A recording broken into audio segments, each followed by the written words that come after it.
Now you're wondering if you can view messages on Snapchat without actually opening the conversation at all. Well, yes you can. And today in this video, I'll show you exactly how can you do that. All you need to do is to follow carefully with me till the very end. So let's jump right into it. It is actually very easy. So let's go ahead and get something out of the way. First, we open Play Store or App Store and make sure to update Snapchat to the latest version available. This is very important. So after updating the app, of course, you're gonna have the latest version. So after that, you can quit the store and open Snapchat and make sure you are logged into your account. Then go to your conversations by tapping here. From your conversations, choose the conversation that you want to read the messages of, and all you need to do is to swipe from the Bitmoji to the right side of the screen. Don't remove your finger from the screen. If you remove the finger, the conversation will be opened and they will be notified that you read the message.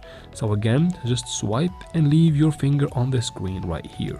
You can do that as many times as you want without needing to maybe turn on the airplane mode or anything like that. You can check the messages, but as you can see, you cannot see the whole conversation.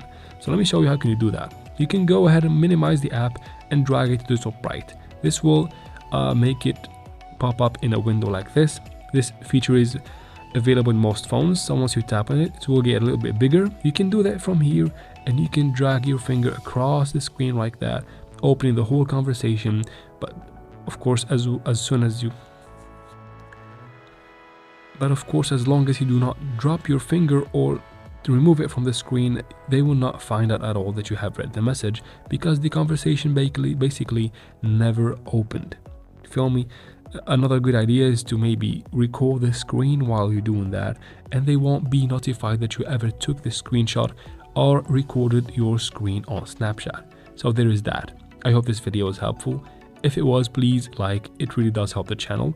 Also leave your comments and your questions down below. I'll try to answer all of them. And please subscribe. Thank you very much for watching.